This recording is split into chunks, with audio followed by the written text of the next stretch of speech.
Dawkins is so popular because people are so unsophisticated in their thinking. I am just appalled, honestly, when I read the stuff that's out there on the internet, how inept and sophomoric people are. I'm afraid that many young people just have never been exposed to good, rigorous argumentation. I don't take on creationists, and I don't take on people whose only claim to fame is that they are professional debaters. They've got to have something more than that. I'm busy.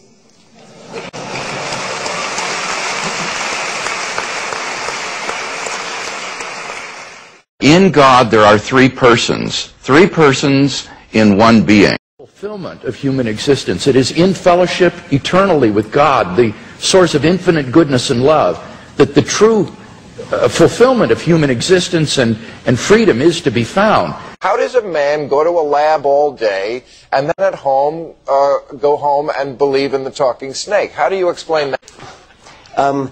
When you meet a scientist who claims to be religious, if you say, do you really believe in the talking snake, most of them will say no.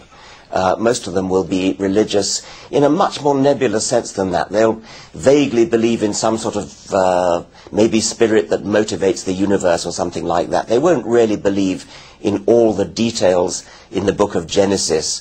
And I must say, I don't think Francis Collins believes that. I think you've got to give him credit for maybe he believes in some kind of God. Maybe he even believes in Jesus Christ.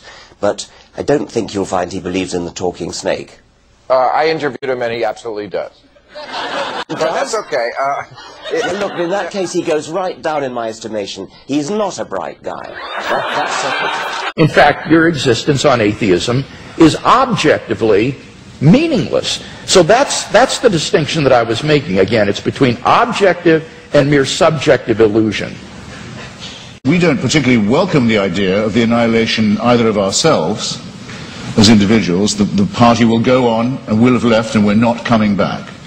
Or of the entropic heat death of the universe. We don't like the idea, but there's a good deal of evidence to suggest that that is what's going to happen. And there's very, very little evidence to suggest that I'll see you all again in some theme park.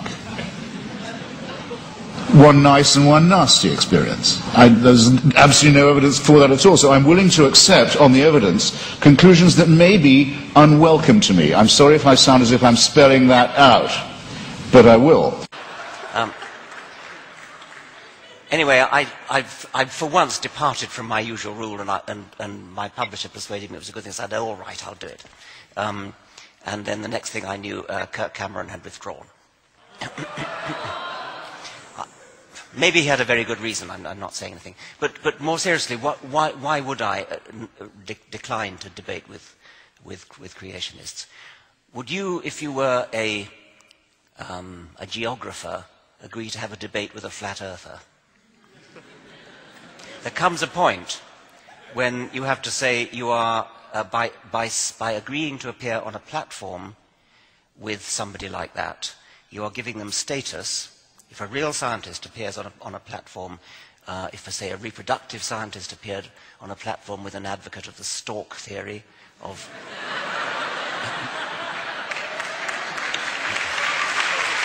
Thank you. But I will say this, that I've never actually dared to use the formula that my colleague Robert May, Lord May, who's one of Britain's most... actually, he's Australian, come to think of it. Most distinguished scientist. He was the government chief scientific advisor for a while and then president of the Royal Society. What he says when he's asked to have a debate with a creationist is, that would look great on your CV, not so good on mine. It must be extremely frustrating for someone in your position. Well, you know, it's not so much frustrating as it is just terribly disappointing.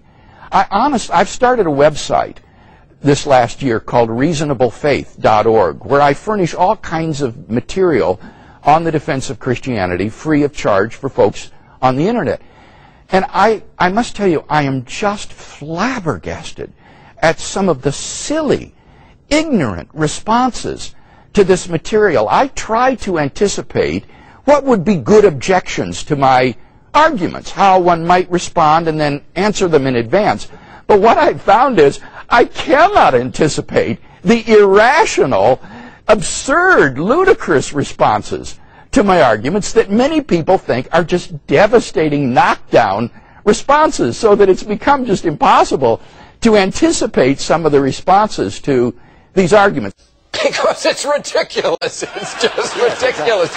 There's a talking snake in the Garden of Eden, and people fly up to heaven bodily. It's just ridiculous. So